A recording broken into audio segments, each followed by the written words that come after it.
Alright, and we are back with this indie horror comic review of Wallbreaker Comics Devil's Reign, issue number 4. For those who don't know about this comic, here's a short blurb about it. Billions have vanished from the face of the earth.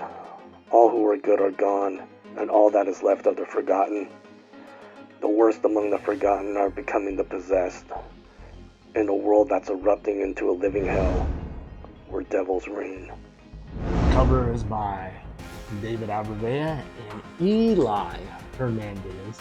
I do want to take a second to apologize because in my previous review, I pronounced her name wrong.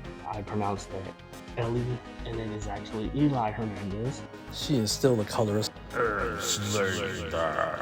Maria Gonzalez is the assistant colorist in this issue.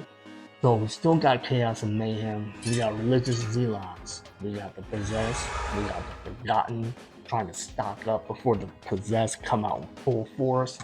But does this issue hold up? So the pacing is on point.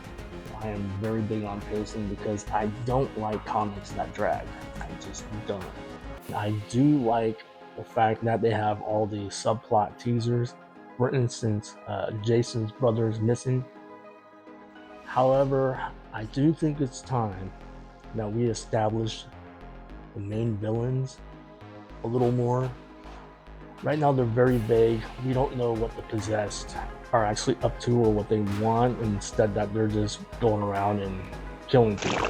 However, there's got to be a little more depth to them. I'd like to see them dive a little more into the main villain that Whitehurst is up against in the prison, and also these two creepy guys that they introduced in the previous issues.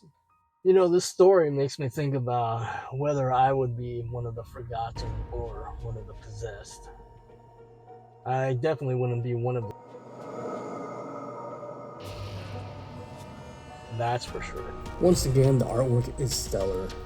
David Abrevea kills it on this issue. However, I am wondering if the inks aren't somehow thicker because everything seems just a tad more heavier. Or the colors duller, or the artwork does seem a tad murkier than in previous issues.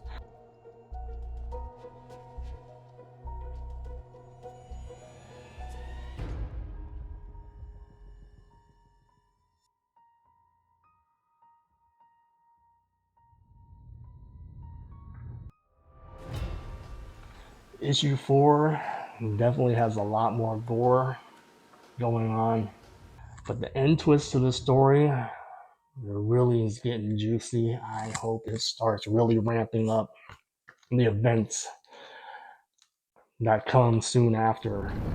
So there's a few things that I'm excited to see or hope to see coming up in the series, and that's who in the Forgotten are going to end up becoming the possessed. Because just because you're one of the Forgotten doesn't mean you might take heed and become a better person. So it's going to be interesting to see who in Ray's crew is going to end up becoming one of the possessed, or if Ray Chavez himself is going to become one of the possessed, because he doesn't seem like he's really getting it. One thing I'm absolutely excited to see is how traditional the Devil's Reign saga is going to be compared to biblical revelations, or if it's going to be a completely different beast that Rudy Orozco twists it into. We're just going to have to see. So bring it on issue 5. Let's get it.